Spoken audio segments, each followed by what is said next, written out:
Well, colleagues, welcome to the EdTech, the big EdTech debate too. I don't know about you, but I'm only ever asked back a second time to apologise for the first, but not at all what's happened here. Congratulations to all of us, a really good job indeed, and thank you very much. Great opportunity to pick up the discussion one more time, I think. We've just cleared bet, thank goodness, my 34th bet.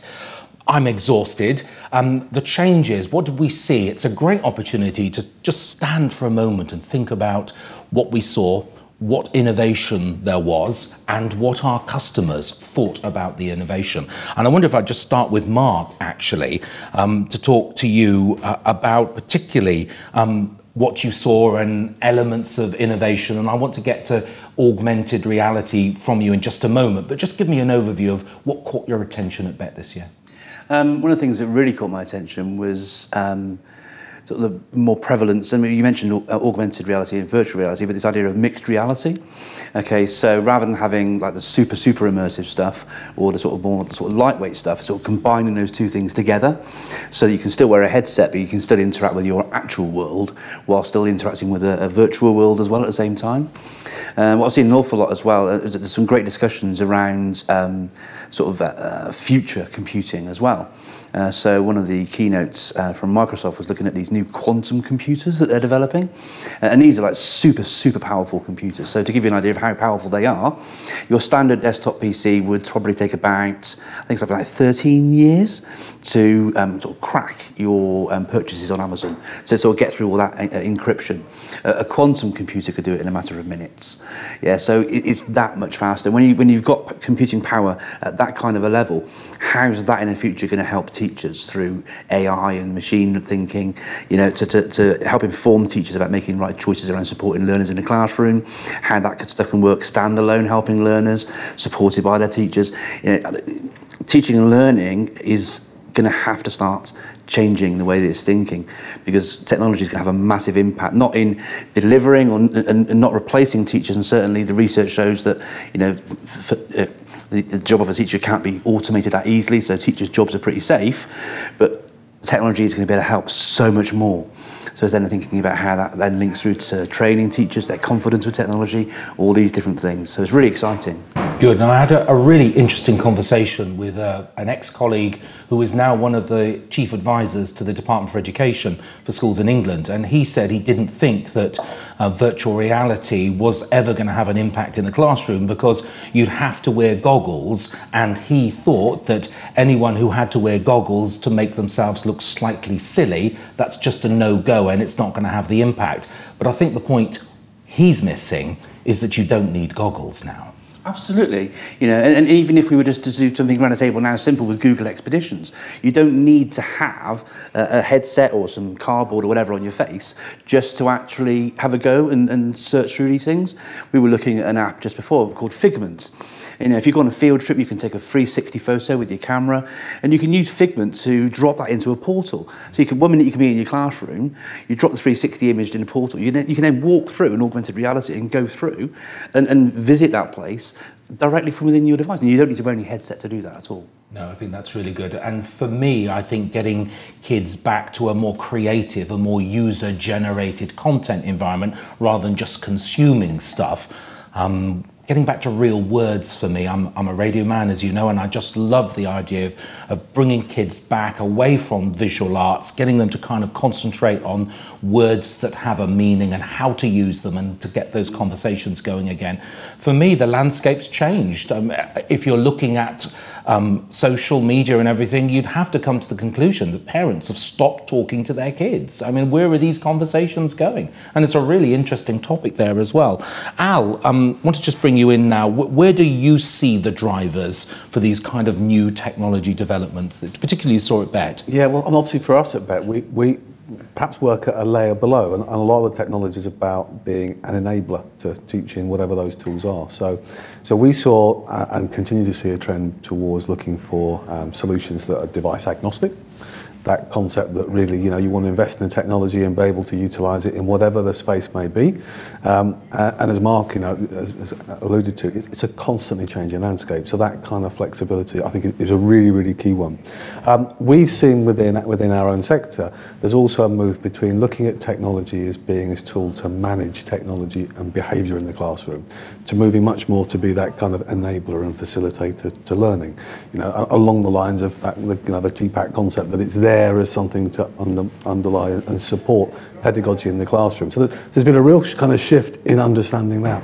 And also recognising that technology within a classroom setting, whether it's laptop, whether it's tablets, can be a tool that can support assessment, can be a tool to evidence progress, to underpin what's happening in terms of the teaching practice. So technology that's got kind of good learning tools and assessment tools, I think, is really, really key. And there are also some trends, because technology is so accessible now, to looking about how or what the flipped classroom might look like. And I think the one term is probably misleading, in the sense there are different ways to develop learning. And the truth is, most children have access to a tablet or a laptop or a phone, and so there's opportunities for learning all the way. But you still, ideally, with all these fantastic apps, these fantastic solutions, there is still some kind of need to pull that together and actually evidence that there's been some outcome and progress. It's less exciting, it's less, the front line, but having those tools behind it that allows you to deliver the fantastic technology, I think, is where schools are recognising, we want to have that opportunity to try all these different learning environments. But we've got to make sure the kit is there, it's operational, it's maintained, and it's safe. So, I think they're working in parallel, but they're different strands of the bigger picture. Good. You've kind of touched very nicely, I think, on bring your own devices and a whole range of these kind of issues there. Mark, can I just bring you back to something that you launched at BET this year, your periodic table of augmented and virtual reality. Do you have just a couple of minutes just to tell our viewers a little bit about that? Yeah, sure, and it goes back to our conversation a minute ago as well, really, because oftentimes teachers will think, well, I can't do AR, I can't do VR because I've got to go out and buy a whole load of headsets, but you don't actually have to do that. And the realisation, I remember a conversation with an Australian educator called Brett Stalakas, who runs the Aussie Ed chats on Twitter, and he didn't sort of cotton on that he could be doing all these things already with his class. He didn't have to go out and buy any extra kits. And so what I did with this particular periodic table was, and I've done this with the previous ones as well, the idea behind it really is to try and help showcase and shine a light on some of the tools that are available to teachers, because you go on the App Store and it's overwhelming, there's so much stuff there. And so I've got a friend whose name's Steve Banbury, he's the head of digital at the Jess School in Dubai. And he's been doing a lot of work with virtual reality in the classroom, using HTC Vive and all sorts of different bits of kit. And I thought, well, on this one, rather than try and do it myself, because the idea is to try and shine a light on tools that have been used in the classroom and are proven to have some sort of value. Because what I want to try and do is try and sort of the wheat from the chaff, as it were, to help teachers so that they can have an idea of what is out there that might be possible and can be used. So if you look at the table, it's broken down into sort of different learning activities. Some of them was one category for teaching, another one for geography, another one for creativity, so forth and so on. So whilst you've got 82 apps on there, you've also got them broken down into different sections to help sort of channel teachers and go into spaces whereby they can find the tools that will support the learning, because that's a starting point, isn't it? But I'd always suggest, with any of these sort of things, look at the learning activity you're doing first, then find a resource that will help you sort of channel. Is there anything that could bring something extra to the learning in the classroom on this particular table? These two look all right, have a try with those, and then away you go. So I've got an example here, actually. This is a link to an app called Augmentify It, and it's quite a small company. The idea is you've got these various learning cards here. Pick a card if you like to pick a card. Yeah, okay, so you've got your oxygen, very, very important oxygen. On the back of that card, Henry, there's some facts. Okay, can you just memorise those facts for me, if you could, please? No pressure. No pressure, yeah, I haven't got very long. Okay, sorry, yes. And what you do with this particular app, then, is once you've actually sort of learned all these things, you pop your card down, like so. You load up your app, which I'll just do right now. And once you've done that, the camera comes up, like you can see. Any moment now, and then once the camera's up, you then point it at the card, and when the card comes into view here, the actual element then comes up on here, and you can examine it in augmented space, like so. What you can also then do is go to where it says play quiz. And there's a quiz built in there linked to that particular card. That's a really nice way of getting children to engage in things in innovative, new ways, to get them really interested in what they're doing. They can see what it looks like. There's another pack around our solar system and the planets. It's absolutely fantastic. You can sort of go around and look at Neptune. And then another great thing is as well, children can learn about it, they can test themselves, but then they can take screenshots of it. They can go into another tool and they can then explain what they've learned. Yeah, so they can regale that. You're talking about flipping the classroom. I talk about flipping the flip. Getting the children to make the resources. Yes. Yeah, so they make them themselves, they show what they know, and then you've then got a great resource you can use with the rest of the class. And that's all off the back of just using some simple cards. So there's loads of ways in which you can do this sort of stuff, but I'd say always start with the learning and then see how you can go through following on from there. And not just for science as well. No, absolutely. Viewers will know that we very luckily did a whole series of NetSupport radio on the show floor at BET. And I interviewed some young people, and overwhelmingly their response about augmented reality was that they saw it not just for science, but also to help their creativity, to help their story writing. I was really quite surprised by that. To help their imagination. Where have their imaginations gone? Have we outsourced those to the internet somehow, and we now have to reclaim them? What a lovely example, Mark. That's really useful. Thank you very much for that. Let's talk about now one of our main topics, and we have a lot of expertise around the table now, particularly safeguarding here. And when I talk about safeguarding, I also include digital citizenship, because that is a serious element to equipping young people with all of these skills here, particularly. And Henry, I want to come to you and bring you into the discussion now, because you're coming at this, I think, from both sides, and rightly so, with your e-cadets and your Go Bubble solution here. You've been able to provide a safe space for young folks to inhabit and to generate and be creative and ask these kind of difficult questions and everything. What are the drivers for your products at the moment, and how are you using these to predict the future use of these products? Very good question. I mean, for one, and first of all, for us, most importantly, is that we always look at trying to introduce the ethics at source.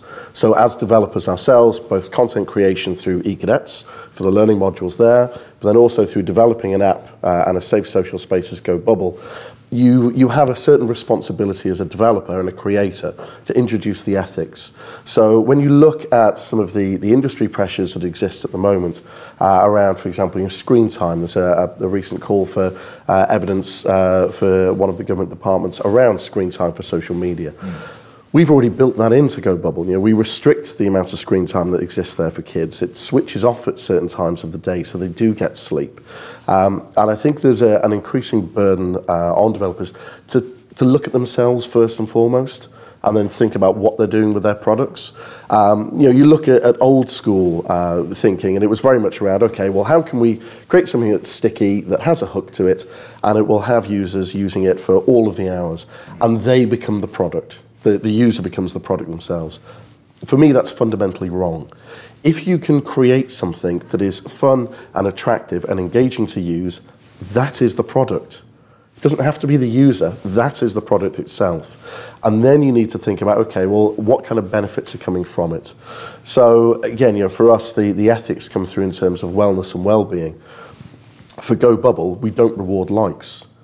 We reward the likes that you give. And it's very much thinking about that social empowerment.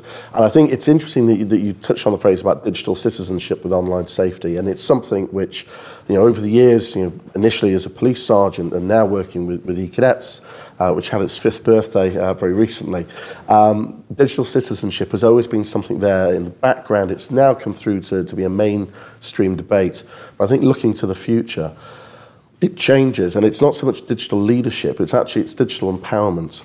Because you look at certain use of technology now, and again, we're seeing it with Go Bubble. Children are starting to use it as a solution provider to address some of the big problems that exist for children in the world. And they're actually looking at helping and supporting their friends through that.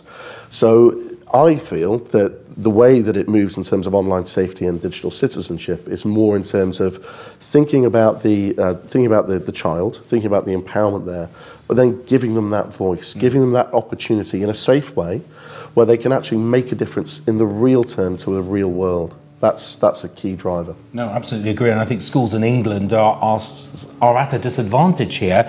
If you look at schools in Wales, I'm doing a lot of work at the moment around digital citizenship in and around 6 or 7 schools, Cardiff and Merthyr, in which digital citizenship is a significantly important strand in their national curriculum. They really are focused on this. And I kind of think that, schools in England are just kind of being forced to look at this in a kind of edge kind of way, just because it's something to do with computing, but it isn't really coding. And I just worry a little bit about this. And this is a great opportunity to bring 2 additional experts, Alan Mackenzie and Traci Good, into the conversation now, both of which have a wealth of expertise. Now, I wonder, Traci, if I could start with you and ask you, what are the trends that you're seeing at the moment, particularly in a safeguarding kind of area? When we're looking at young people, it's very much around self-generated content, and I'm seeing that as 2 quite different arenas. So we're seeing one of the strands that I see is around recording ourselves. So we're looking at things like Musical.ly, we're looking at things like YouTube. YouTube has always been massively popular, but with the advent of Musical.ly and apps like that, where we've got young people who are making videos, they're then sharing them online for others to comment on, for others to enter into direct conversations with children about the sorts of things that they're sharing online. Some of the stuff that we're seeing on there is really provocative, and that's not children purposefully being provocative. This is children emulating what they see already on YouTube or on TV. The other strand that I'm seeing a lot of at the moment is live streaming or going live, and so that live broadcast. And that's for children either as a producer of content, so they're putting themselves in front of the camera and broadcasting to the world, or from that voyeuristic viewpoint where we've got young people who are just watching other people's live streams. And again, some of those live streams, they can really quickly take a turn and become very, very sexualized. So when we're thinking about child sexual exploitation online, and we're looking at how young people can be exploited, that can pan out in front of your eyes, and it can happen very, very quickly. So I think that for me, they're the 2 over the last, I'd say, 6 to 9 months that I've seen big surges with, and this is with children at primary age. These aren't secondary age children. We're looking at children in years, I don't know, when we're looking at YouTube, reception up, but when we're looking at live streaming, years 4, 5 and 6, I'm seeing quite big numbers who are now live streaming. And you've touched beautifully, I think, on modelling good behaviour, Alan, and from the top down, we're still not seeing adults model good behaviour. And I could start with the Prime Minister and work down from there if we all accept that she's at the top. Just a couple of years ago, she gave us, people around this table, her personal guarantee that she would never use the term child porn images. I was in the room, she gave that assurance. And then when it suited her to get a couple of more column inches and a little bit of press, out it came, instead of using what she had agreed, proper language.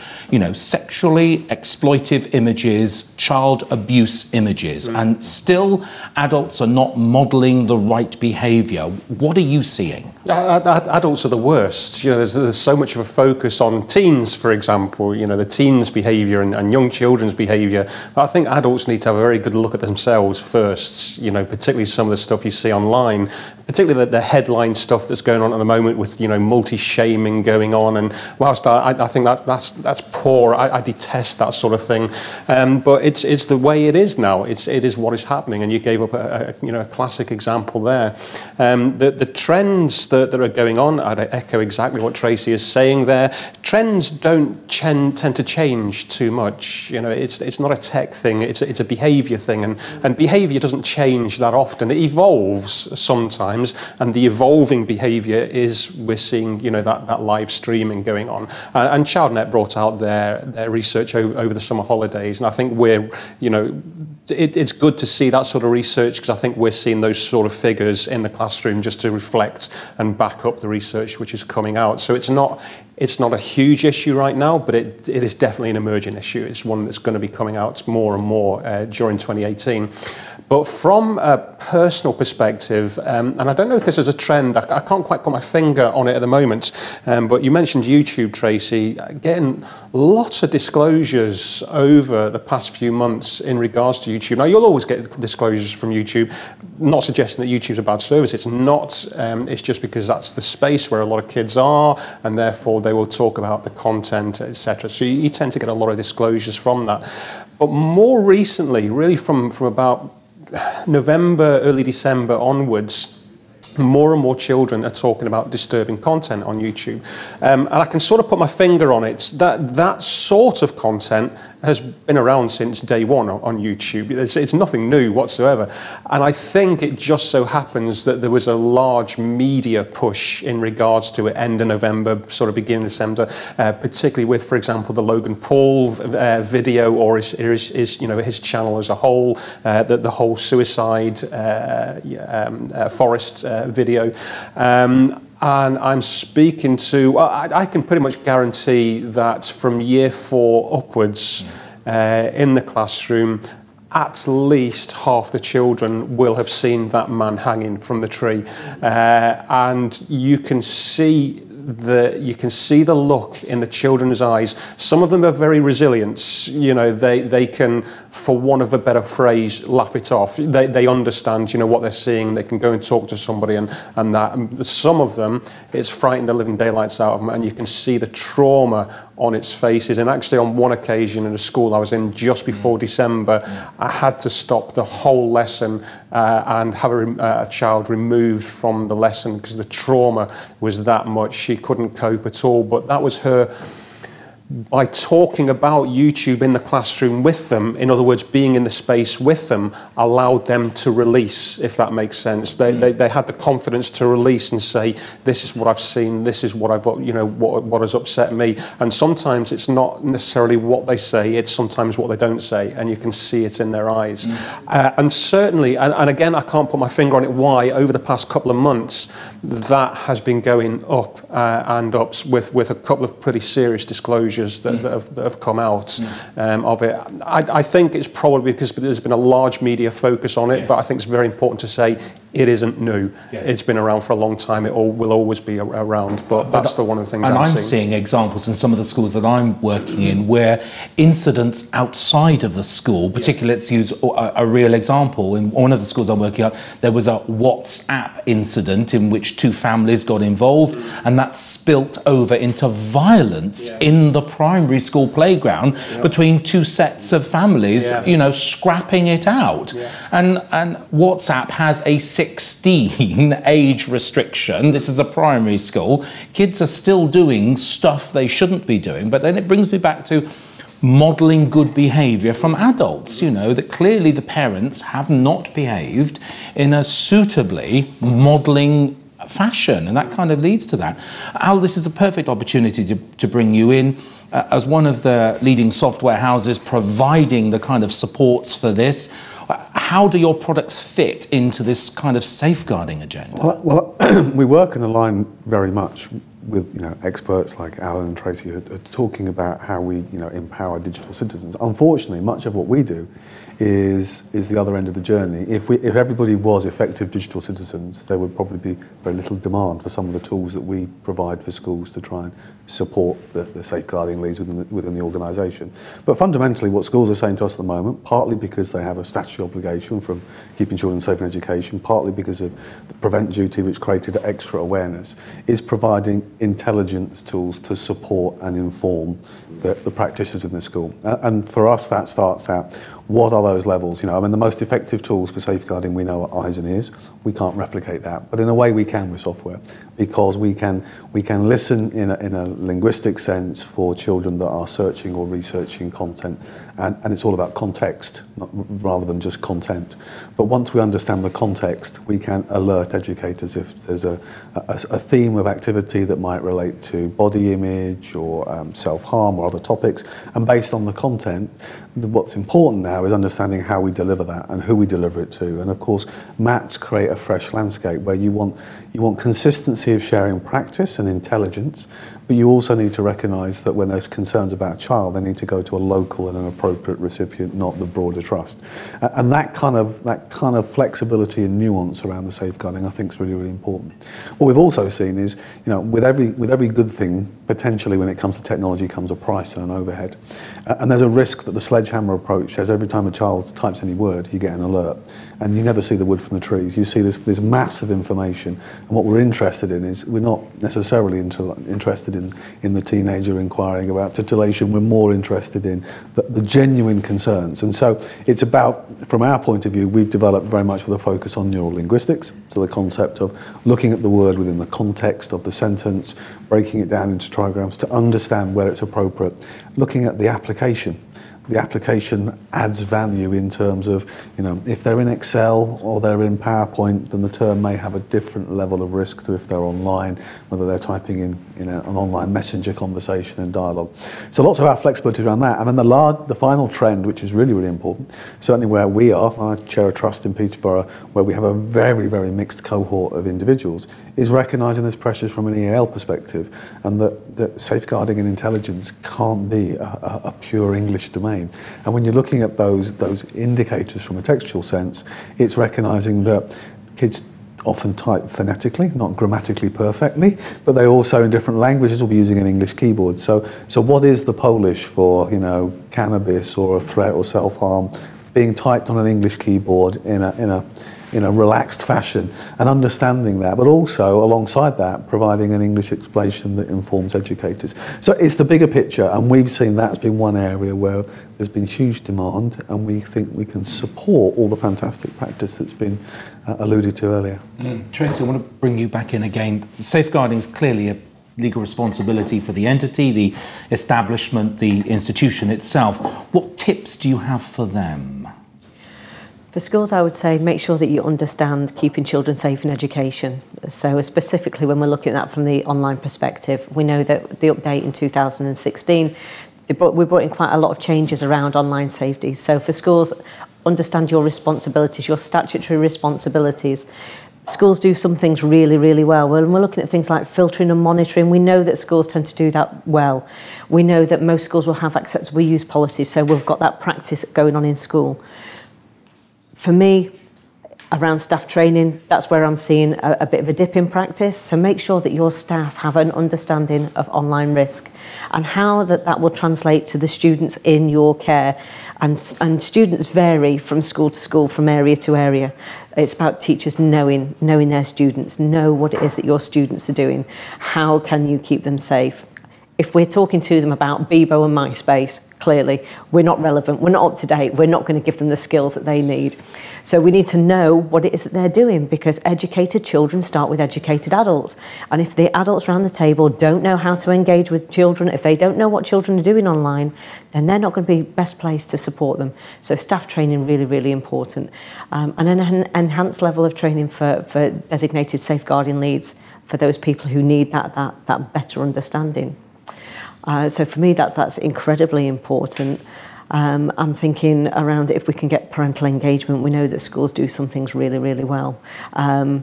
That's often not replicated at home, and again, it comes back to parents not being good role models. Can we engage with our parents better? Can we drip feed through to them throughout the school year? So what can we do there to try and make sure that the messages that we're giving at school are being replicated at home? That's incredibly important. I also think that we should be recording online safety issues as a separate entity, in the same way that we record racism, in the same way that we record homophobic incidents, recording online safety the same way, and making sure that designated safeguarding leads are recording their actions. So when they're dealing with an incident, they've got their actions all recorded down, and actions that they didn't take as well. If you decide that there's a sexting incident in your school and you're not going to refer that out to social care or the police or parents or whatever, recording your actions. It's just about being diligent and using that information. So when we're recording that information, it's the what, the so what. So what are we doing with that? So we've got this raft of information about things that are going on in our school. What do we do with that? Well, actually, we can use that to change our educational response. So we're looking at all that information. are we using that to then inform practice in school?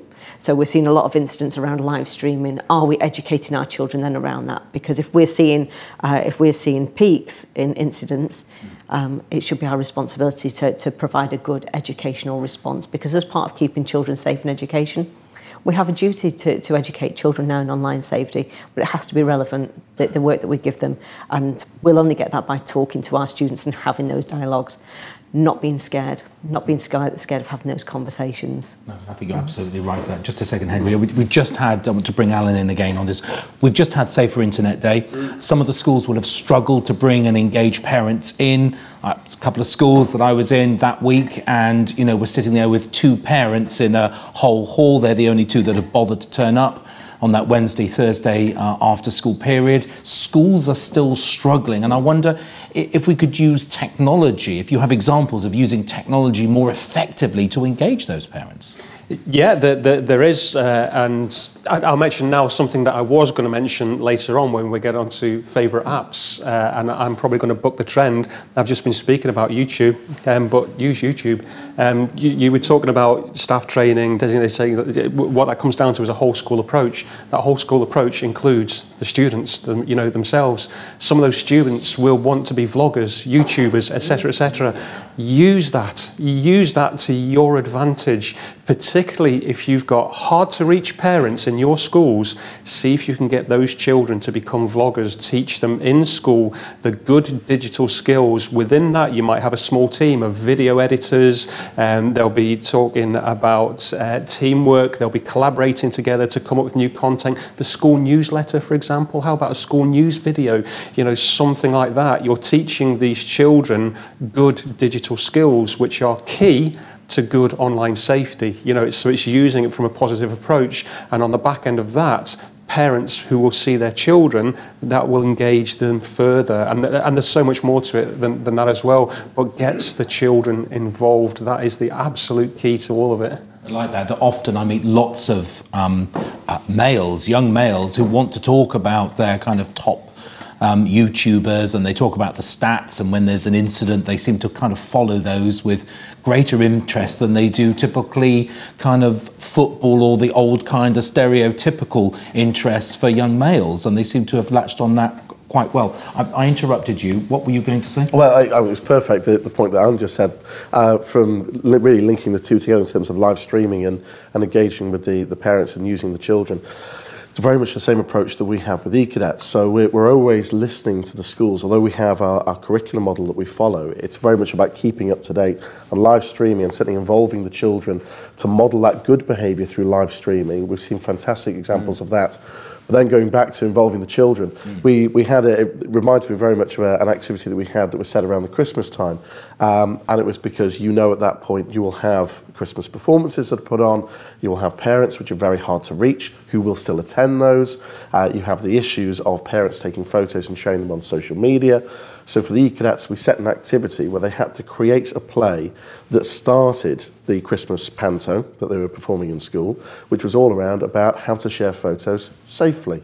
So we actually had the children teaching the parents in situ before they were about to start snapping away on the mobile phones.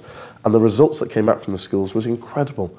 Head teachers saying that they didn't have to stand up and say it, but actually they saw a decrease in the number of incidents about children's photos being shared. So it's finding those sweet spots at different points in the academic calendar, as well as through technology, where those hard-to-reach parents will still be there, and then just use those as opportunities to try and piggyback some of the messages. But certainly getting the kids at the core is essential. This also comes back to a conversation we were having at BET about involving children in creating the resources. So I know we're going to talk about the change in legislation around data protection and privacy later, but actually there's going to be a code of conduct for age-related web design. And I really honestly hope that it involves children in creating that. I really, really do, because without it, we're going to be missing a fantastic opportunity as a whole country. The other age part of that is, well, we're meant to be doing age verification going forward. So how are social media sites going to cope with this? It's going to be interesting to see. It's going to be a very changing landscape over the next couple of years. Yeah. No, brilliant. And Mark, if I could just now start to wrap this topic up now. Lots of apps, lots of discussion. Is there a safe place to go for apps? How do educators and parents, for that matter, vet, procure, check out, decide what is and what isn't appropriate? Or shouldn't they be in the decision-making process at all?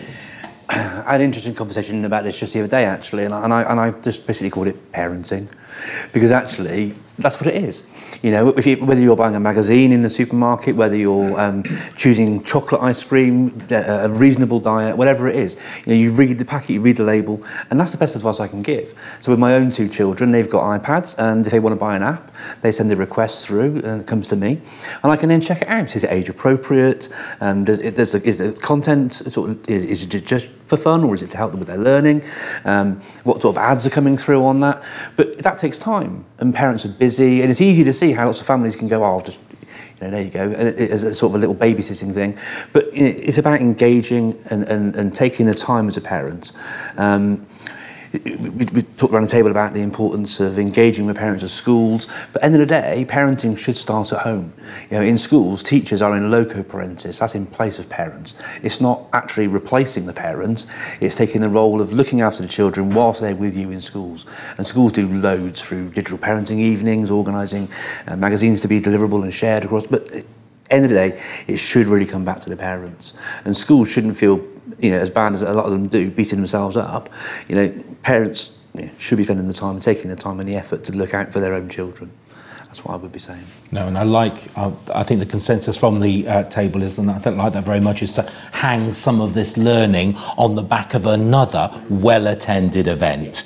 And I think that's really good. And I like the idea before a school performance, get the kids up and just brief the parents on this week's safety protocols. I think that is splendid. Thank you very much. That wraps this topic up for the moment. Thank you all. Okay, everyone. In our last discussion, we talked about how budget cuts were affecting the landscape of learning and the impact on schools. And I'm particularly interested to pick this topic up from us around the table, just to see whether things have changed, particularly for the better or for the worse. Al, particularly as a trust perspective, with your hat on as a major player and as a participant in a very big MAT, what has been the impact on budget cuts and how are you addressing them? Well, of course, officially there are no budget cuts. There's more going into education than ever before. That's the party line, isn't it? And we all have a good snigger and we say, and back in the real world, the reality is the new funding formula means there are budget cuts and there are more demands, there are more children, there are more costs than there is increase in budgets. And wearing, as you alluded to, my role as chair of a trust, there are different strategies that a trust can take in terms of the economies of scale that are available. And I suppose we all start from that point of the last thing you want to impact is the business of the day, which is teaching and learning. And of course, given our previous conversation, the safeguarding and making school the right kind of place for a child to develop and learn. So the economies of scale that schools are looking at in kind of priority terms are how do we bring together things like our HR, our finance, and very relevant to our conversation, our IT services.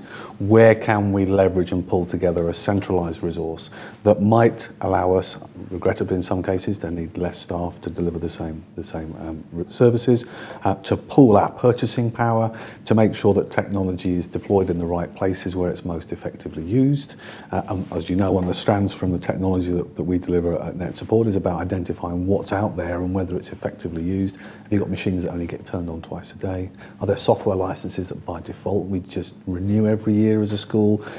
What's out there in all those different curriculum departments? What machines are left on overnight? The list goes on. So there's that whole kind of strand about recognising that the funding formula means we've got to be more effective at it. But you don't have to be a trust to recognise that IT and practice can deliver fiscal savings. So although I always talk about from a trust perspective, I also chair of finance of an infant school, a local authority infant school, very different makeup, small cohort of children, you know, every penny as a percentage is much more finite. But actually, if we recognise the biggest cost in a school, typically 75%, 80% of your overall cost is people. So the biggest cost is lost time, lost productivity, when the services mean that the teachers can't be effective or the support staff can't do what they need to do. And that is an area where IT can be very prevalent. If you have the right tools, not only to manage that technology, but where there is a problem, to intervene and address quickly, the kind of remote support tools, the remote management tools, the ability to support the desktops, the platforms, the devices, then potentially there is significant savings to be made within the school. So lots of these things actually are one of those occasions where best practice from the commercial world and education in the public sector are just as relevant. They're transferable skills and we can learn from both aspects. But I think technology has a place to play. We always talk about it in this fantastic front line of innovation that we see with all the new technology available. But there's that kind of underlying boring bit of just being there as that kind of facilitator and enabler across the network. So I think there are some strands that trusts and schools are being forced to do. IT, of course, is one strand in the overall picture.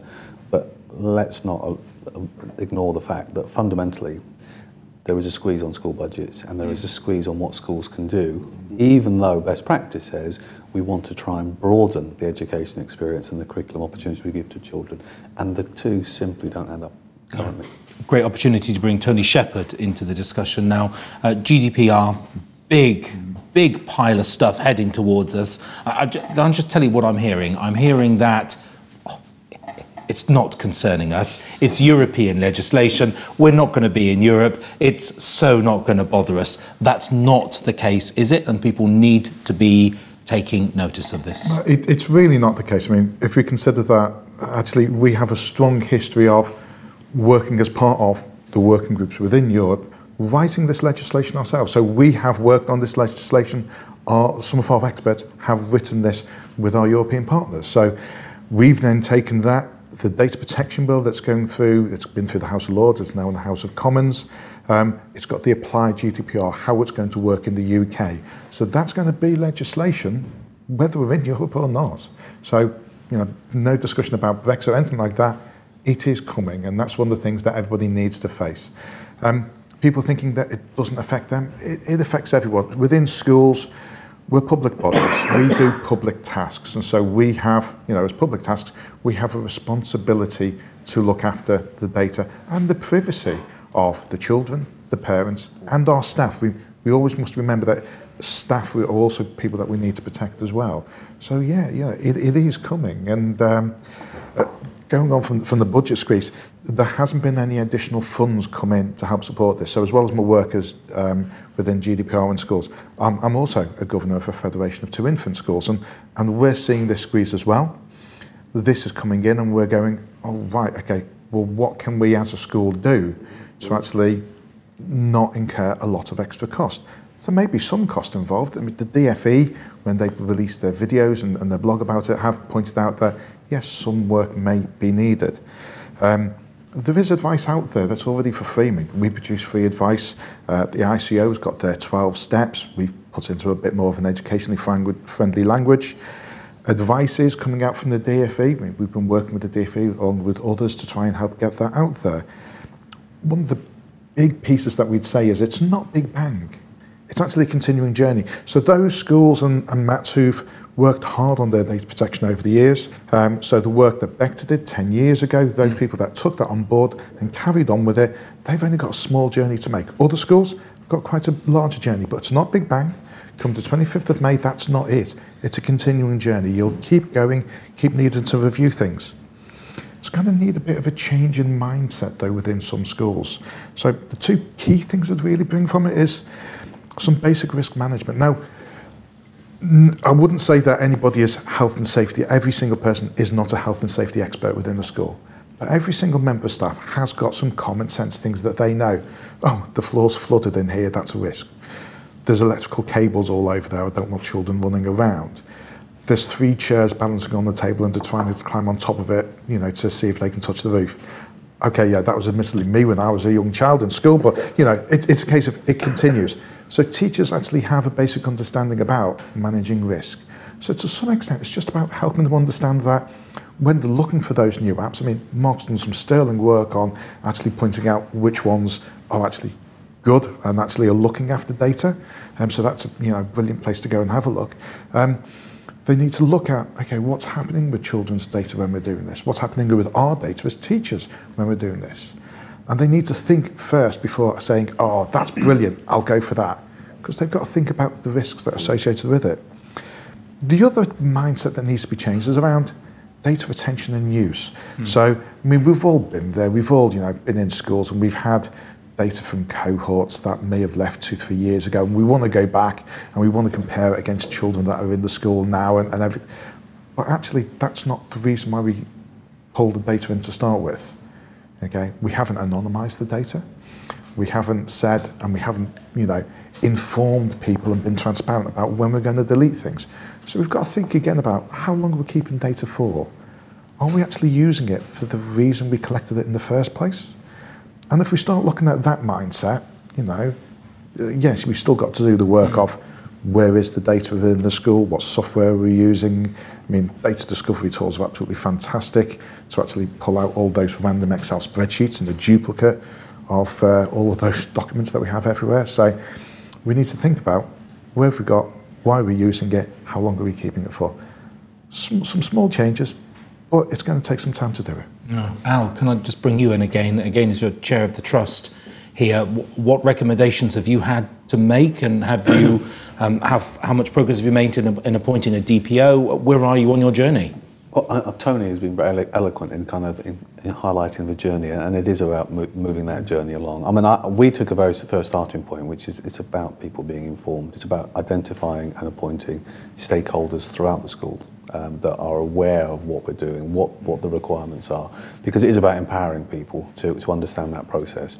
And then we've looked at the key areas from a trust point of view, so the one strand is about making sure the right policies in place, that staff are aware about what's expected, where to report, how that process is done.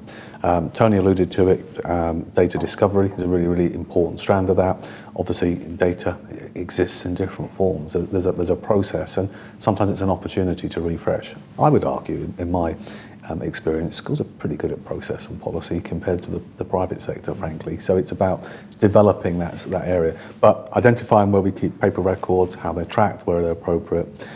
Data discovery, it's an area that for our customers we added a feature that's in the product now for free that allows you to discover all those potentially sensitive documents that may contain student data so that you can track them, and then you can make sure that if there's a breach you've got a mechanism for actually reporting that process. So I think we've started with information, we've started with the process of discovery and making sure that the policies are in place. In terms of DPO, it's been one of those topics that has been discussed, I think, ad nauseum from all different forums. We've taken a decision in the trust to appoint a trustee as our DPO, and we've taken the strategy that, you know what, it's not necessarily that far removed from the old concept of having a responsible officer. I say old concept, some schools still do. Some schools employ an accountancy firm if they're a trust to be a responsible officer role. But when we had FMSIS, financial management standards in schools, that concept was about having somebody who was one step removed from the financial data, having a look at what was happening at the financial data and making sure the numbers that were reported matched the physicality. And I take the same view, which is a trustee can be quite clearly, if they're suitably informed and evidenced, one step removed to both be the recipient of any concerns, but also be the challenge that the process and procedure behind it. But it's a living beast, and because it's still going through the process, we're still learning. I think what I get very nervous about is when somebody says, yeah, we're done, we're sorted, we've got it, we're all ready to go. And you have to question how. This isn't a let's get to the finish line and dip and we're done. It's a change of practice forever for the future. So we started with communication, but we feel fairly confident that we're on that path, but we're not mindful of there's still lots to do. Good. Henry, from a developer's point of view, what's been the impact for you on this new legislation? Massive, absolutely massive. And I think for any developer who doesn't recognise the importance of GDPR, I would recommend that they have a strong cup of coffee and wake up. Thankfully, we're very fortunate. One of our investors is a GDPR barrister. So going back 2 years, when we were in the very early stages of building GoBubble, at that stage, she was giving us advice and saying, look, this is what it's going to be like. These are the things you need to consider to future-proof. So from the outset, we were able to really put GDPR in the DNA of GoBubble and to help it. And in essence, the overriding priority that we have with GoBubble is to keep kids safe. At its heart, that's what GDPR is doing. It's keeping them safe because it's looking after the data. Now, you could look at reasons why it's come into being, and obviously there have been well-documented cases in the past of technology firms and social media companies not respecting people's data and actually seeing the customers as the product and then misusing that data, and in particular children's data as well. I think some organisations will find it very, very difficult to cope with GDPR because their practices need to come up to date. And exactly, as Tony says, it's an ongoing process. If people simply think, I can do everything, get it ready for that one date in May, and then I'm done, it's like, no. It's continually evolving, and it has to, because if you're working with live humans and data from them, then you always have to be looking at it, innovating and taking it forward and looking after people.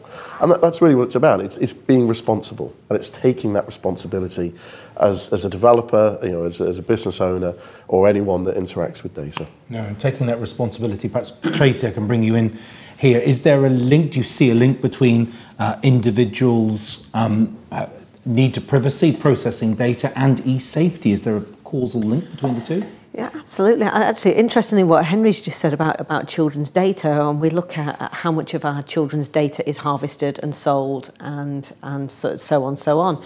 And we looked at the Grown Up Digital report that came out, where we translated Instagram's terms and conditions into child-friendly terms, and young people were able to read these terms and conditions and realise the data that was being held about them and what companies were able to do with it. When we're looking at digital citizenship, and we're wanting to empower our young people so that they can make safe, smart choices when they're online, part of that is going to involve them understanding what is done with their data and what they can do to protect their data. And at what age can they do that? At what age? We've got this 13 age, which relates to the COPPA laws around having your information bought and sold.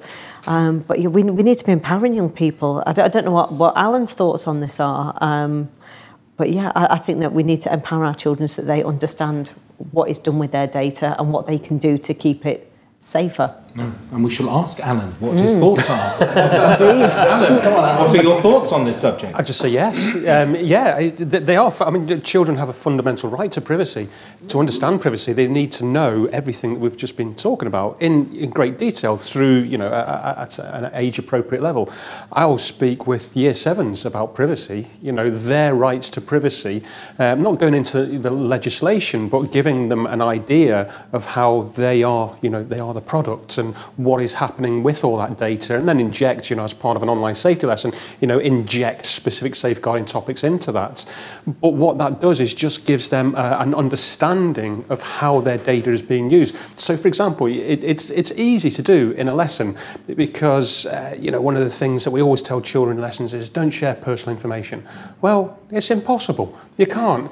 So if you come at it from a privacy aspect and say this is what your data is being used for or could be used for, etc., then it covers those safeguarding areas as well, but gives them an understanding of what we mean, specifically by being careful about sharing your personal and private information. But I'll give you another example, a really good one specifically for primary schools. I mean, you mentioned modelling good behaviour earlier on. Schools will send letters home to parents with tick boxes in to say, yes, you can use my child's photo and, in this, that and the other. But are we asking the children that question? And the reason why I mentioned that is because a few times in the past I've done a lesson with children called Safe Selfies. It's just a bit of fun about taking photographs and whether is it appropriate to share, is it still going to be appropriate in 5 years' time, considering who else is in the photo and all that sort of stuff. And I always remember one time when I gave that lesson, the children went straight into an assembly, and this school were a brilliant user of Twitter to really showcase and the children in the school, and the parents loved it. And so the teacher stood up in front of the assembly and took a photograph of all the children and said, I'm going to share this on Twitter. And a group of the children who had just been into my lesson put their hands up and said, excuse me, sir, you haven't asked us if it's okay to share that photo online. And they were absolutely right. That was empowering them to make their decision, not the school making a decision on their behalf. It's very interesting, the point, just going back to Traci, that you mentioned about the Instagram work and looking through and trying to actually put that into language that children understand. We were very conscious with Go Bubble that when we set out our privacy document, that we wrote it in a style that children would understand straight away, and also just tried to simplify it. So there were only 10 points in there. You know, one of them said that any content that you create is yours, not ours, it's yours. So therefore, you own it, and if you wish to remove it, you can do. Now, the interesting thing has actually come that certain organisations will now look at social media companies, they will look at their privacy documents, and I actually had an email through the other day from an organisation who'd gone on to our site and had a look at our privacy document and said, oh, you know, there are certain legal points here that need to be covered, and actually what you need to do is you need to be writing a 5-page privacy document with all this legalese in. And I said, well, actually, no, we don't. Because the people that we're talking to, our privacy speaks for itself. There are only 10 points. You don't need a 10-page privacy document. If you succinctly can convey it in those points, that's all you have to say. And it was very interesting because this is a leading organisation that came back and said that. So I think that, again, there's a bit of a disconnect between what we're all saying as practitioners, what the children, what the parents are asking for, and then what some organisations are still sort of going back to, which was maybe relevant 10 years ago, but isn't today. No, indeed, Mark. I'm concerned for schools, but I'm also really concerned for teachers because, a large reason as to why I'm able to do what I'm doing today is through things like I've done in the past, through sharing on Twitter, sharing things through my blog, my website, and this idea of being a sort of modern connected educator is hugely empowering for teachers. But as teachers, if we're hosting a blog on WordPress or wherever else it is, we've also got a responsibility as teachers to be thinking about GDPR as well. And we're talking lots about schools, we're talking lots about children, but actually it's really important for teachers to be really aware of what their responsibilities are around putting things on, privacy policies on their site, talking about how their data is held, making sure that there's explicit consent when sort of gathering data, and that sort of thing needs to be really more widely shared, because I'm really worried about what might happen for some teachers who are innocently just sort of trying to develop, share, pay it forward, all these things. I'd hate for there to be a case study whereby someone had just not really thought about it, and then for them to get into bother because it just wasn't on their radar. I'm just going to link into some of the comments that Henry raised, but it relates to both the vendors and the schools. One of the strands we've kind of alluded to is about consent. And a lot about what we do in EdTech is about how we promote to schools technology that's available. And there's an obligation for us to now go revisit all those people, those names and addresses, and re-seek consent before we can engage with them. And the parallel to schools is often that's the same behaviour as sixth forms. Sixth forms within schools tend to be more of a business-like competitive environment where you're advertising the courses and services, and you often have a pool of names and addresses of families that you want to communicate with. So schools, like businesses within the space, well, we call all businesses, but have to recognise that that pool of names, they've got to now go back and re-seek consent before they can be used from a marketing perspective. Just the same way as at BET, when people came to see us, we had to seek their consent as part of an extra question on that process. One of the things that some schools are getting confused about, or even getting some poor information, is about consent being used for everything within the school. Actually, schools are public bodies. They're doing public tasks, and so public interest is actually one of the lawful basis of processing. Complying with legal obligations, again, that's also one of the ones that schools will use. Consent is valuable. Consent, as well as a legal definition, is actually, you've also got a moral thing around it. So even though you don't need to gain consent for certain things, actually the being informed and actually giving an opportunity for children and parents to sort of stick their hands up and say, well, what does that mean? Comes onto that age-appropriate privacy notice that Go Bubble do so well. Some of the social media sites who have in their T's and C's, you've got to be 16. So because under the legislation, they're meant to have age-appropriate privacy notices, they'll say, oh, well, that's 16. Actually, it's not relevant. So anyone who's under 16 who's signing up under the counter to some extent may still not know all of the details. So it's one of those things of where we still need to put some pressure on social media sites to say, people under 16 are doing it, you need to use plainer English. Lots to discuss on this one. Thank you very much, all of us. Closing the topic down now. Well, welcome to this part of our discussion where we kind of open up the floor to a topical discussion. Today, I think we'd like to talk about our favourite apps, and it would be very useful if people could kind of contribute and tell us why. So rather than just name a list of apps, tell me why, what relevance to the business of learning your recommended or favourite app. Who would like to start us off? Who wants to go? I'll jump in first. Traci. I'm going to go old school. I'm going to go Twitter. And the reason that I go Twitter is from a safeguarding perspective, there is such an amazing wealth of information out there. There are people, absolute experts in their field, but from such a broad variety of agencies. So when we're considering safeguarding in education, we have a lot of designated safeguarding leads who now have their own Twitter accounts. We have things like Safeguarding Hour. So on a Sunday, we have an hour on one side where we have hashtag SG Hour, and we focus in on a particular topic, and experts or people with experience from all around the country, but it's particularly a UK-based thing, will all come together and provide their experience, their knowledge. So if in your particular school you've got a worry or a concern, you don't know how to deal with it, we'll all come together at one point in the week to be able to support each other with things like pastoral chat. And it's a great way of accessing people from directors of children's services to classroom assistants to entrepreneurs like Henry and Alan, and just people who've got a wealth of information. So for me, Twitter, although it's not new and exciting and sexy, for me it is still I like the it, best and I'm one. not going to let you off the hook without giving me your favourite tweeter. I'll give you a moment. Mine is Larry the Cat, who tweets directly from number 10 and amuses me at some of my most depressing moments with great stories from number 10. What would your favourite tweeter be? Do you know, actually, my favourite tweeter is also a personal friend, and she's called Jess Eaton, and she does a lot of work around child sexual exploitation. She's got a mouth like a sewer. She says it as she sees it. She's passionate about the cause, and she's pushing things forward. She's worth a follow. May not be available from inside a filtered internet account. Absolutely. Thank you so much for that. Who wants to go next? Alan. Yeah, I'll go next. I'll go back to what I mentioned earlier. YouTube, for me, traditional, good.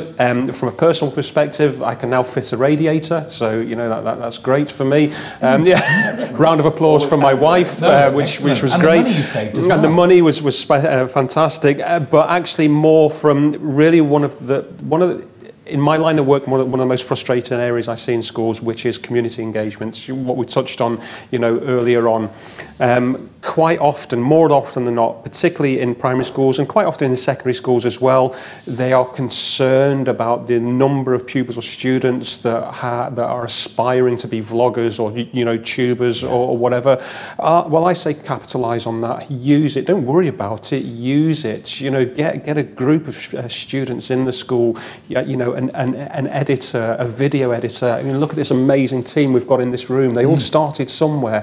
What if you could start that at primary school and show a CV from primary school, and make those people confident, but more importantly, competent users of these things as well. Because key digital skills is key to online safety, but also as a part of that, where you've got the parents at home, particularly those hard to engage parents, they're going to watch the children on, it doesn't have to be YouTube, I just use YouTube as an example. Sure. It could be on Vimeo, it could be on anything that's out there.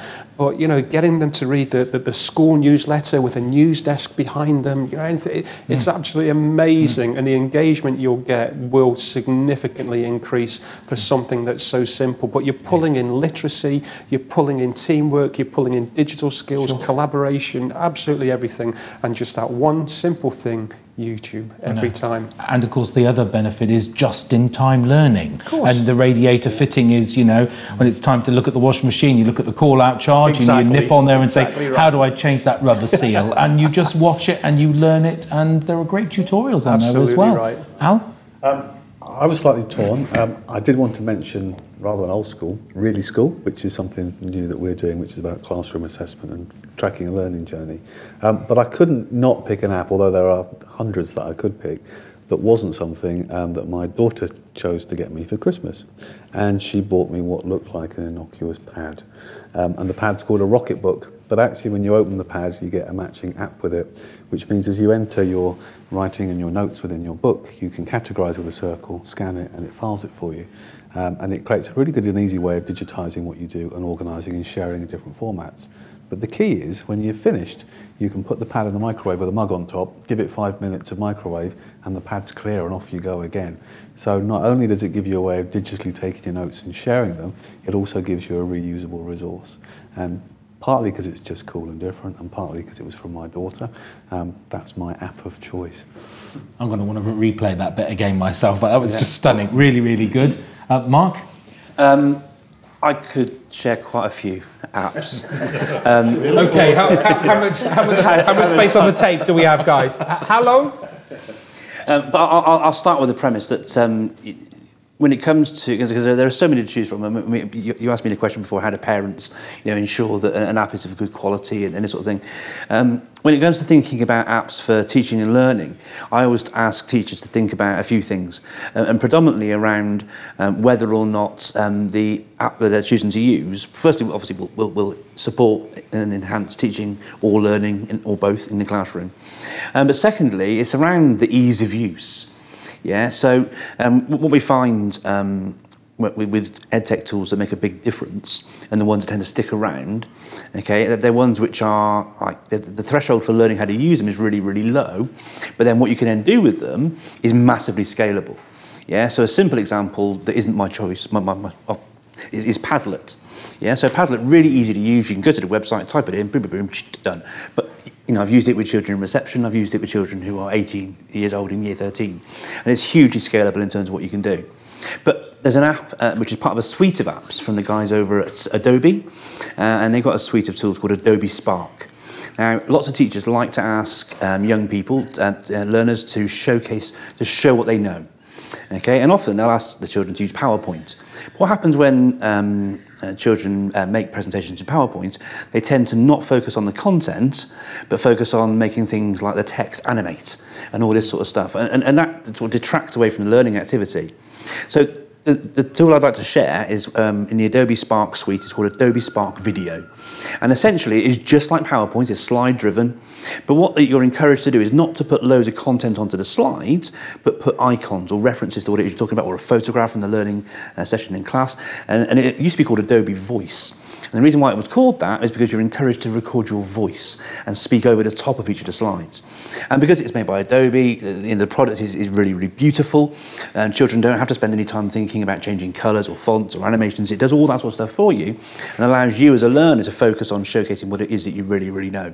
And so after you've recorded your voice over the top of a few slides, then you can save that, and that's in the form of a video, which is then easily shared across any platforms or repurposed into journals, the online e-portfolios, so forth and so on. And children can be massively creative with what they can do.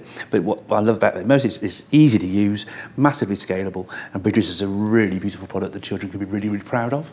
So that's it, Adobe Spark Video. Brilliant. Okay, I hope the background noise didn't affect anyone's enjoyment of that. Obviously, you've just come to first break, and we've let the kids out.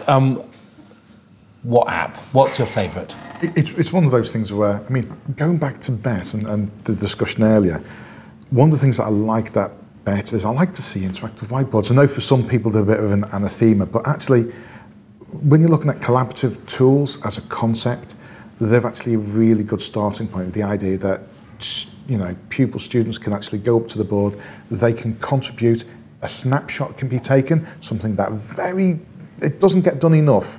Enough people each year grab the concept of, they can contribute, you can take a snapshot, you can share it, it can go back and be revisited. When you fast forward that and you look at the evolution of such collaboration tools, you've then got to think, well, actually, something like OneNote, and for me, that is a fantastic app in all the different ways it gets used. If you look at how, back in Windows XP Tablet Edition, for those people that are really old school with their tablets, OneNote was being used there, fantastic for handwriting. You look all the evolution of it and how Microsoft is working with inking. OneNote, for me, actually forms a real good core for adding so many different things for collaboration. So, for me, OneNote. Can I just add to that as well? Yes. OneNote is huge, and there's so much you can do with it. But one of my favourite things about OneNote, Microsoft's been working really hard on accessibility.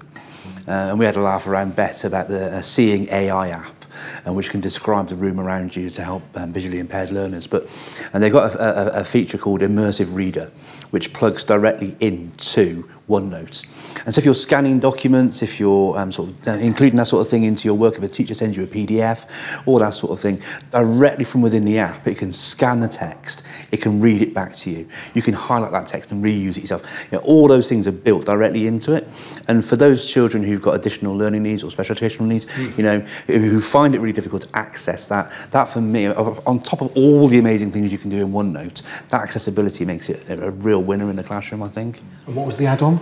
So it's called an Immersive Reader. Immersive Reader. Or if you're using Office Lens as a camera, right. so that the Rocketbook, okay, if you want to have a similar thing within OneNote, use Office Lens and it just takes the documents in, chews them up, and there you go. Well, that's the thing. See, Office Lens is now integrated into OneNote, so you can do all that in there. It's brilliant. Good old Microsoft. Yeah. Amazing. Amazing. Well, I suppose that there is only one app which let me think. What could that be? Yeah, I don't know. What do you think? The letter B, perhaps? Yes. GB. Yes. For me, obviously, because it's been such a big part of my life, but also now seeing the impact in the schools, and it's very much the impact when you put it in the learners' hands. GoBubble really has started to transform some of the experiences for the kids. Giving them that safe social media just for under 13s, where they know that the child that they're talking to is a child because of all of the checks that we do beforehand and because we verify every single user. It frees them up. And when you chat to kids and say, look, why do you use social media? They always say, because I want to talk to my friends. That's the main reason why you use it. It doesn't matter what platform it is. But then when you can say to them, well, here's a platform where, first of all, you know that user you're going to chat to is your friend, and not someone pretending to be them. But also, if you wish to make a new friend, you can only talk to people the same year group age. And straight away, it gives them that confidence, that reassurance. And also, because we've built wellness and well-being into it, the supportive nature that comes through is wonderful. We've seen just examples of the messages that have come through, children doing homework. And in the app, they've messaged their friends saying, oh, look, I'm stuck on question 4. Can someone explain to me how you've worked it out? They don't want to know the answer. Sure. They just want some help in terms of how they've worked it out. So then another child has recorded a video using GoBubble to share it, saying, well, this is the working out that I did to go through to help with it. Now, on the flip side as well, a big thing at the moment in GoBubble is slime.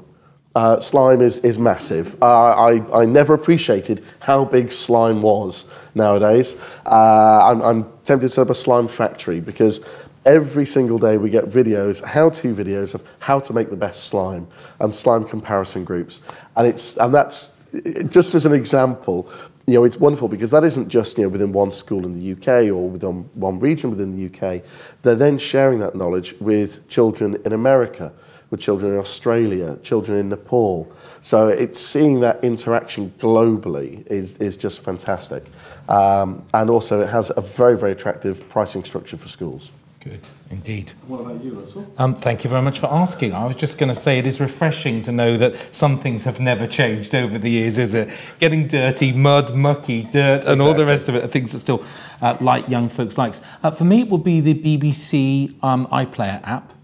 And I'd use the BBC. I was working at the Beeb when they were doing the development, really interested in how that's played out. But for me, radio is so incredibly important right now, and I want educators and parents and kids to understand the power of the word, the meaning of words, how to get back to some of that, to develop their imagination, and listening to radio is a lovely way of doing that.